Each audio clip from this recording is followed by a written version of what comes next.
Ayun, welcome back ulit sa aking channel. Ngayon, ang i-share ko sa inyo is yung mga ganitong problema.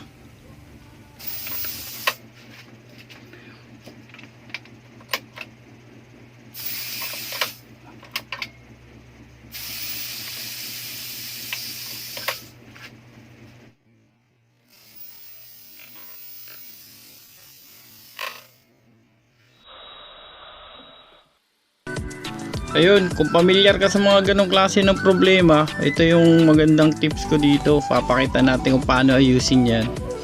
Gagawin natin ng paraan para masil natin yung naglilik na malakas na voltahe na yun. Ang gagawin mo lang, panurin mo lang ito kung ano yung mga idea na ibibigay ko para sa mga ganitong klase ng trouble ng mga TV, ng mga luma yung mga TV nung araw siguro, baka buhay pa to. May mga ganito pa kayo ngayon.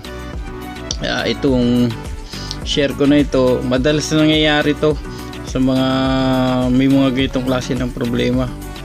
So ang solution dito napakadali lang.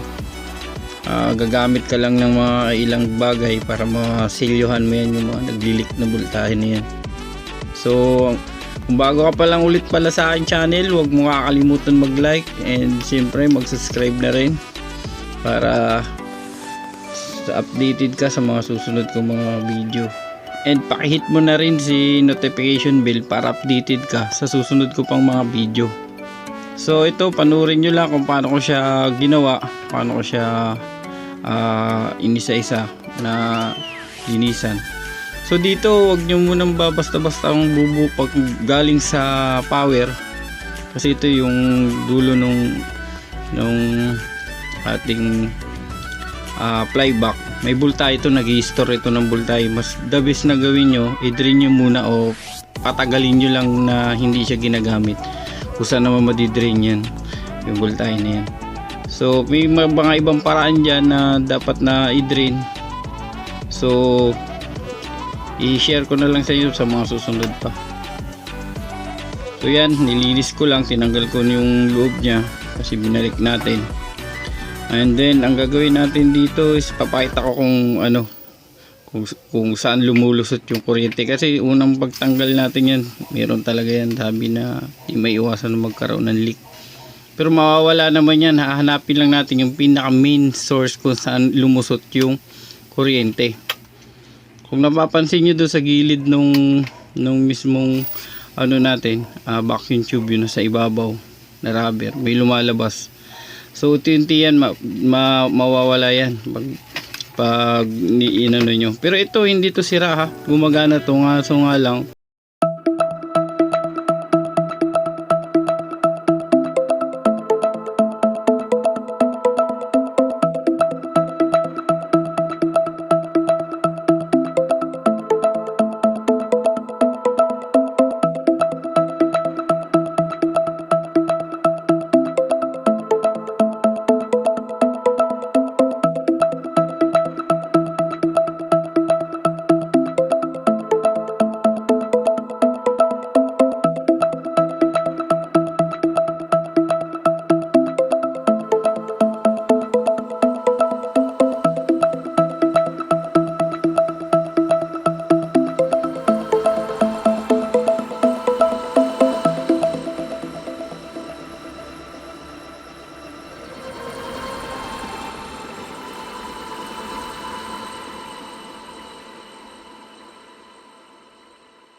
yan, kung nakita nyo, pwede siguro na natin ito anuhin,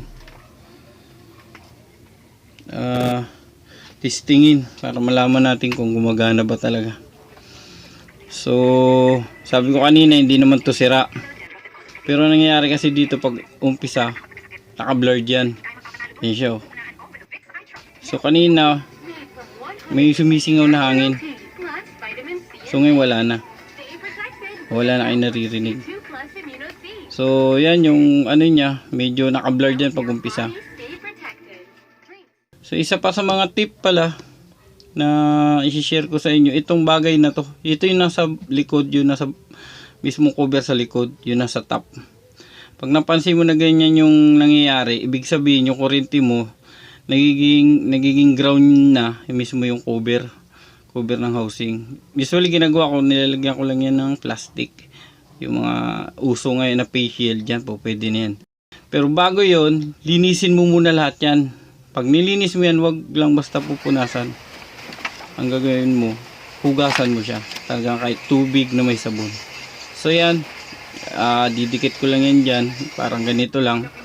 Yan, hindi lang siya mahuhulog. Then, okay na yun. So hanggang dito na lang. Thank you. Salamat sa panonood. And keep safe everyone. Bye-bye.